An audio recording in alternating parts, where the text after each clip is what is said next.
is a special shout out to executive producer Emma C. Thank you so much for sponsoring this month's content, and we hope you enjoy the reaction. Thank you.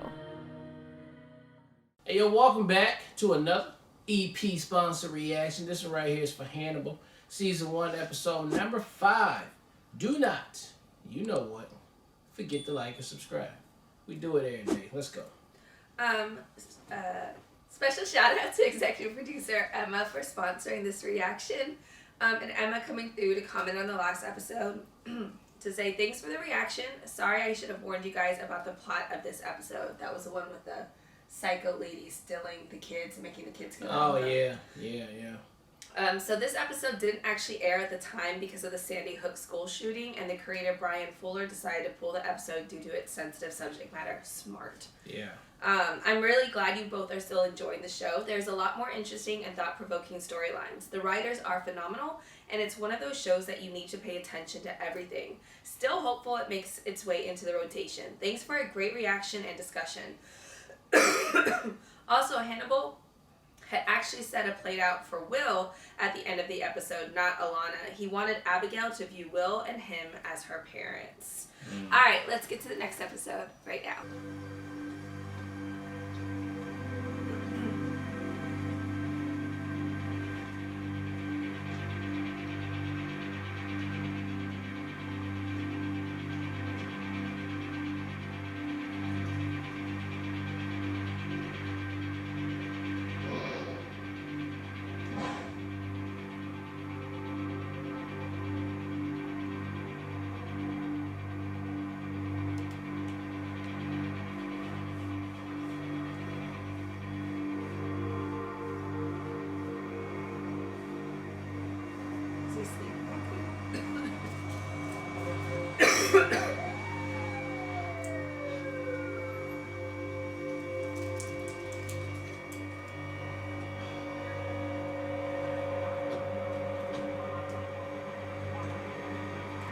You lost? What's your name? Will Graham. Do you know where you are, Mr. Graham?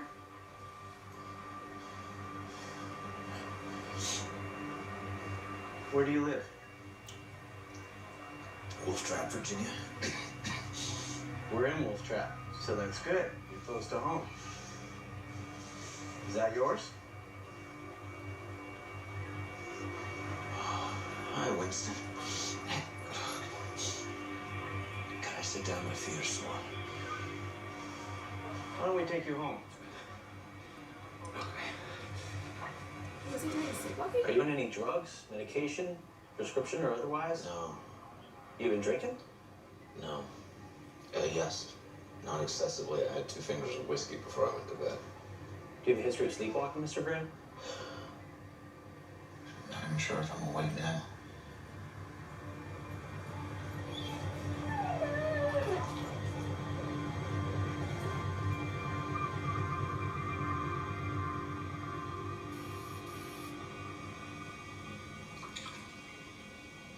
Although I may be, it's safe to assume you're not sleepwalking now. Sorry it's so early. Never apologize for coming to me. Office hours are for patients. My kitchen is always open to friends.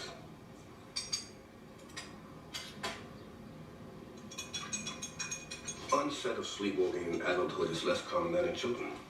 Could it be a seizure? I'd argue good old-fashioned post-traumatic stress. We were both stationed in Italy. I was Army. She was Naval staff. All of the Italian men kept calling her Bella, Bella, Bella. Well, I wanted her to be my Bella.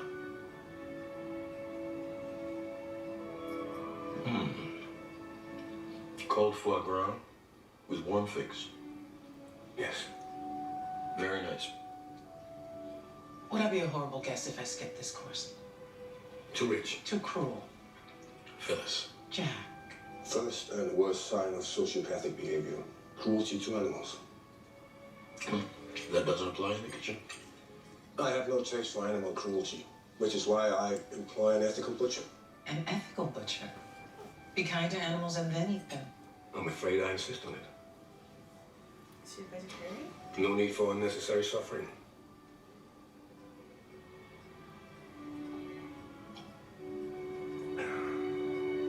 Human emotions are gifts from our animal ancestors. Cruelty is a gift humanity has given itself. The gift that keeps on giving.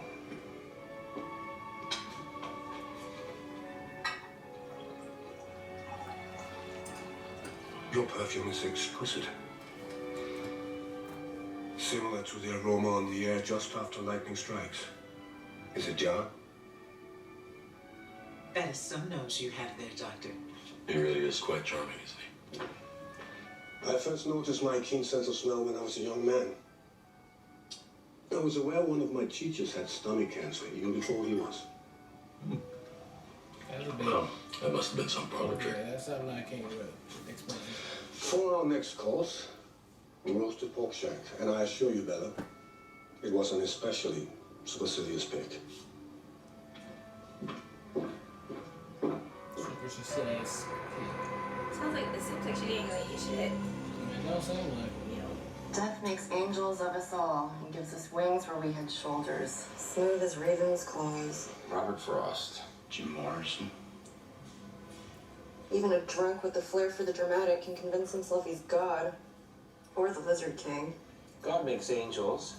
Jesus was fond of fishermen. We're talking hardcore Judeo-Christian upsetting or just upsetting in general? This is a very specific upsetting. Increased serotonin in the wounds is much higher than the free histamine, so she lived for about 15 minutes after she was skinned. Powder residue in the neck of the soda bottle shows vecuronium. Scotch and soda and a paralytic agent. Kneeling in supplication at the feet of G-D. Supplication is the most common form of prayer. Gimme, gimme, gimme. She was alive 15 minutes after. We weren't praying to him. We were praying for him.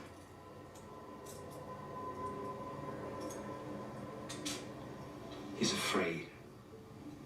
What is somebody who could do something like this afraid of? What's in his vomit?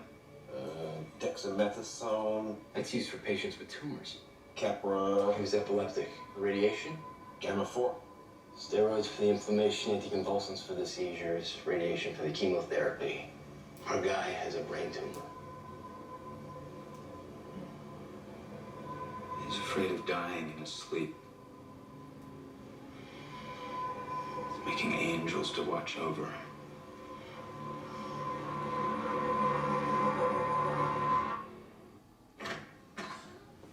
Okay. Mrs. Crawford, I get that. please come in.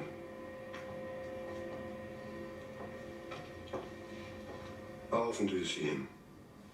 Twice a week at first. Now usually just once. You're satisfied then? Enough to keep seeing him. Your intention is not to tell Jack. I don't see what good it would do.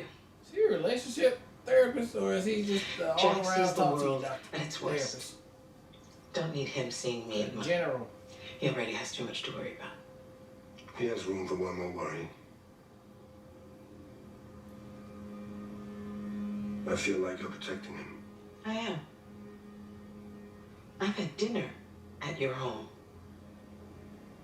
You have a professional relationship with my husband. There's no conflict of interest, me being here?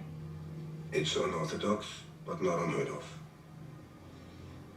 Given the nature of your problems, seeing someone who knows Jack removes some of the guesswork. This all started as some misguided stab at maintaining my dignity. Nothing undignified about this. Not yet. But I have indignity to look forward to, don't I? The only indignity I see is resentment. Why do you resent your husband? I resent that Jack has too much to worry about. To worry about me. Is she saying But that's she's your having choice. affairs twice a week? Is that what's Not happening? his. And maybe you should see us both for couples Says counseling. she only see him. I twice would a week. recommend another psychiatrist for couples. I wouldn't want you to have the home couch advantage.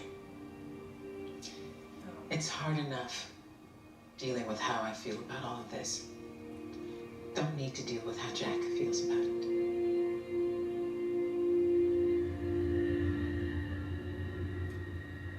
There is no one and only spiritual center of the brain.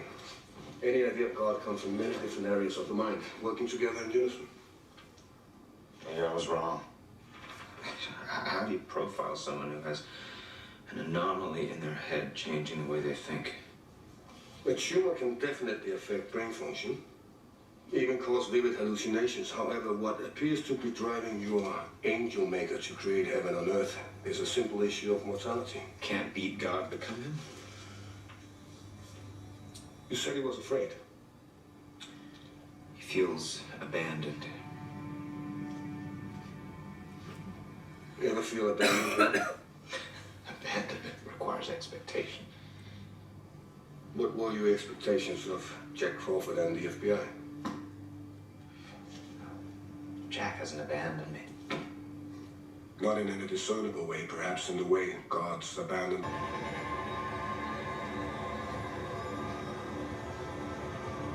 You gotta be a strong brain. Hello, Doctor. My wife and I need to talk. May we use your waiting room? You can have the office, please. Thank you. Just popping in on official business? Or did you follow me? I called your office.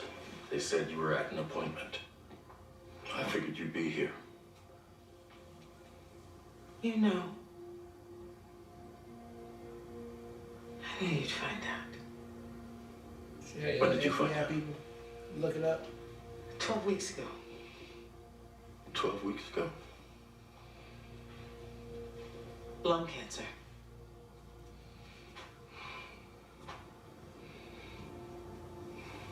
You don't smoke? The irony. Is it treatable? It's stage 4. And we know there's no stage 5, don't we? When were you gonna tell me? Far enough into the future that I'm really not prepared to have this conversation right now. Neither am I, but we're having it. We're having it right now.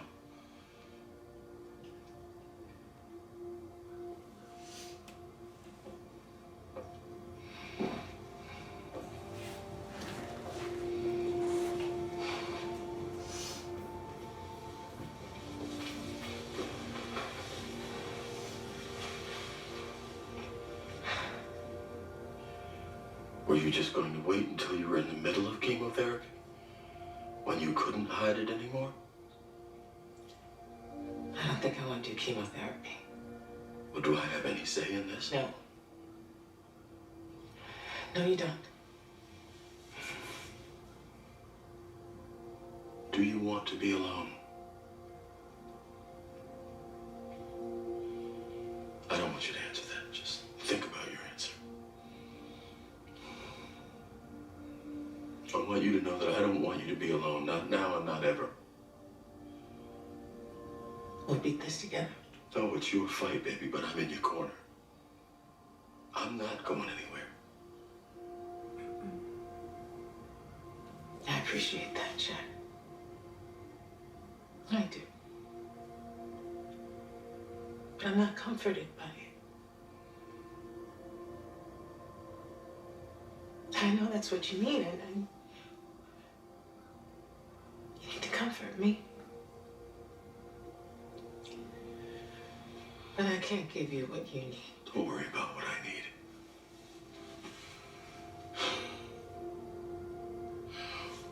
Why wouldn't you tell me? I thought if I kept it to myself, our lives wouldn't change.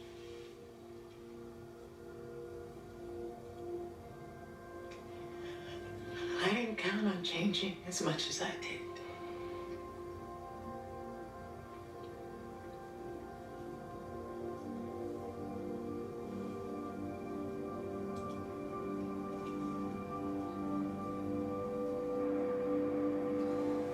Oh. holy shit, babe. Serial killer be damned. It wasn't about that in this episode. It's about the real serial killer. Cans.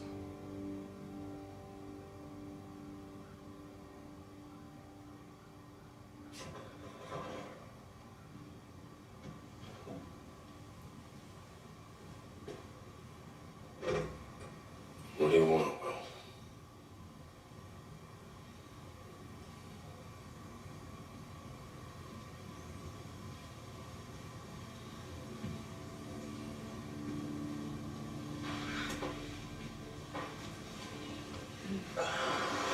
I'm gonna sit here until you're ready to talk.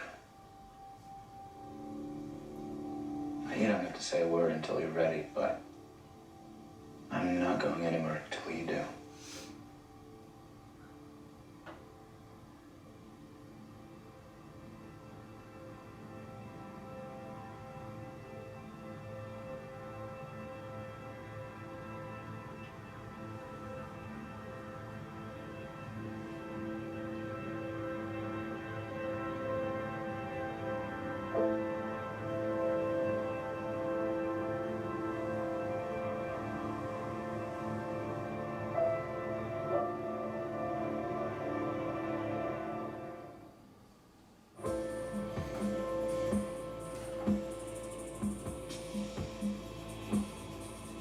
Alright, that was a deep episode 5 of Hannibal. Not too much Hannibalism going on in this episode. They did give us a killer, but that was short and sweet because the episode wasn't about that. It was about, real life shit going on between the characters that we get. Sleepwalking. He getting a little bit. Our main character, what's his name again? Will is just, he's been traumatized, even before he came on with us too. So I think, like he was just saying, it's just getting worse as he progressed. And he keeps seeing these different killings and stuff. So I'm gonna need him to snap out of that though, because we got the show to do on there, and I think he realizing that maybe I can help and prevent it. So we need to get him some more help so he can be okay. But Lawrence Fishburne's character and his wife, that's tough. That's a tough situation right there. It is so real life. You try to do everything you can, the best you can, and just dumb luck will have it. There you go, boom, done, it's over. The game for you, as they say, of life is done. Nothing of your own doing. It just freaking life, man. That was good acting by both parts on there, trying to hold it down. That was realistic. That she was, she's holding it back. Continue, you don't know people what they go through when they go through something traumatic like that. People can obviously change, and that's what they showed on here. And I thought Lawrence Fishburne did a great job of acting that out. Of just once he found out at the interview, then talking to his wife, and then just sitting there at the end. So this was a somber episode here, very sad, but still great acting and a great job writing on there too. So thank you again for picking another one. Shout out again to executive producer Emma for sponsoring this reaction. This is the frustrating part about having to watch a series like this broken up, is because you're gonna have this somber episode and it's less reactionary because it's mostly dialogue and you have to really be invested in what's happening, but it doesn't have these high points that causes or that allows for a lot of reaction, but that's only because it's leading up to something else that would be. So a show like this just benefits so much by being in rotation because you can get them so much more consecutively. But that's not the case. So we appreciate, though, that this is being sponsored, and I hope at some point it does get in rotation because I think it would just benefit the experience even more. This was a heavy episode. I liked how they flipped the script, though, and made that the serial killer is cancer. Cancer is the big dog out here as far as killing people, and that's ultimately why dude was killing anyway, was because he had a brain tumor and it messed up his head. So it wasn't necessarily him, it was cancer who was killing him, and he was killing people. So it's super heavy stuff with Lawrence Fishburne and his wife. don't like to see it. I couldn't figure out where it was going at first. I thought they were trying to say she was having an affair, so like the reveal that it was cancer was a surprise to me, and I thought that was well played in this episode. But yeah, just overall, just really heavy. Everybody, you know, dealing with their own demons, so to speak. But very interested in seeing where it progresses from here. Yep. All right, well, look, thank you guys again for watching another EP sponsor reaction for Hannibal, Season 1, Episode 5. And until next time.